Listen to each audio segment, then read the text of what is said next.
Lesson 111. Sinful Desires Against Chastity. What is forbidden by the 9th commandment? The 9th commandment forbids all thoughts and desires contrary to chastity. You have heard that it was said to the ancients, Thou shalt not commit adultery. But I say to you that anyone who even looks with lust at a woman has already committed adultery with her in his heart. An impure desire is the wish or intention to do something unchaste or impure. Almost always, sins against impurity, thoughts and desires as well as acts, are grave or mortal sins. Whenever we are beset by temptation, we should immediately pray, especially to our beloved Mother, the purest of mortals. An impure desire, however, is a venial sin if committed through lack of attention or reflection, through negligence or slowness in rejecting a thought, or by giving only a partial consent. Only full and deliberate consent makes a sin mortal. Blessed are the clean of heart, for they shall see God. Are mere thoughts about impure things always sinful in themselves? Mere thoughts about impure things are not always sinful in themselves, but such thoughts are dangerous. It is a mistake to suppose that all impure thoughts and desires are sinful. We are not responsible for the wicked thoughts that enter our mind unless we bring them in ourselves. But we should try to avoid all such thoughts by occupying ourselves in something useful. Thinking often of something makes us used to that thing. We are in danger of losing our fear of impurity by familiarizing ourselves with thoughts of impure things. It is like walking on the brink of the abyss of sin. Any little push may throw us in. A mere temptation to impurity, even when accompanied by bodily feeling, is not sinful unless there is willful consent, at least to some degree. The stronger the temptation, the more merit we gain if we are faithful and resist. No matter how long the temptation lasts, even if it lasts our whole life, as long as we give it no consent, we are free from sin. Saint Catherine of Siena was once severely tempted against purity. Shortly after our Lord appeared to her, she asked, Where wert thou, Lord, when those evil thoughts were in my mind? Jesus replied, I was in thy heart, taking pleasure in the victorious battle thou wert waging. By resisting an impure thought or desire is not meant thinking of and pondering over it. In temptation of this nature, the most effective means is to reject it at once, then to ignore it, to do something else to distract the mind. Worrying about the temptation only makes it more persistent. When do thoughts about impure things become sinful? Thoughts about impure things become sinful when a person thinks of an unchaste act and deliberately takes pleasure in so thinking, or when unchaste desire or passion is aroused and consent is given to it.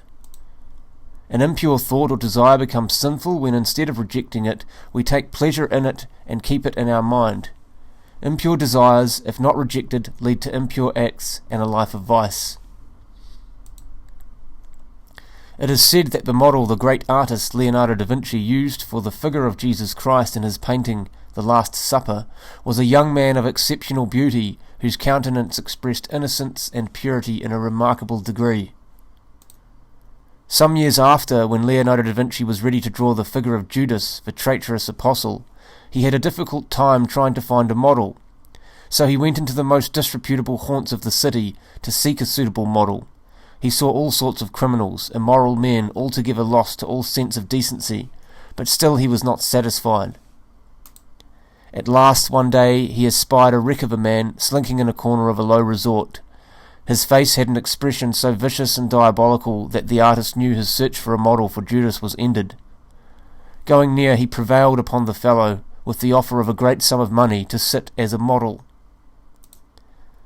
The series of sittings was about to end when one day Leonardo da Vinci said, You know, since you came I have always had a feeling that I have seen you somewhere before.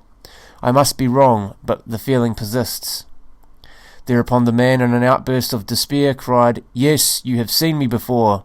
I was the innocent young man who sat as a model for the figure of that Christ there, and now see how I am sitting for Judas. For Judas. What are the chief means of preserving the virtue of chastity?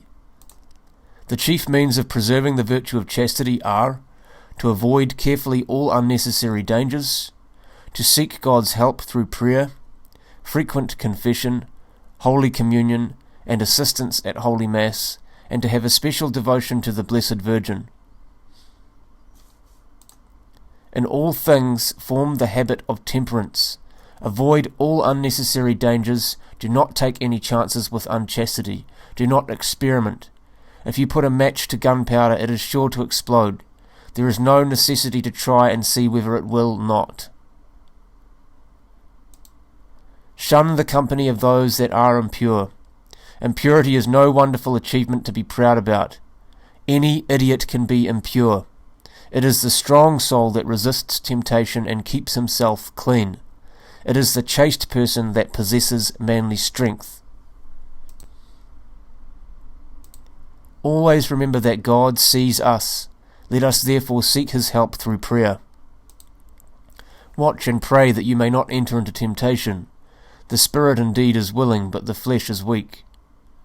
For instruction about matters of sex, go to your parents or to your pastor or older people whom you know are good.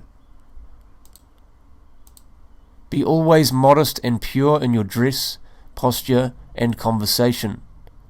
This is not only to save yourself from immodesty, but to avoid giving occasion to others to sin, or being even an unwitting cause for others to sin. Women who waste hours looking at themselves in the mirror, painting their faces and varnishing their nails, or choosing clothes to put on, care more for their body than for their soul.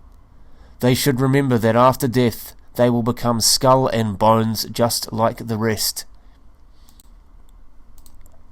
Besides approaching regularly the sacrament of penance, attend Holy Mass with communion as frequently as possible.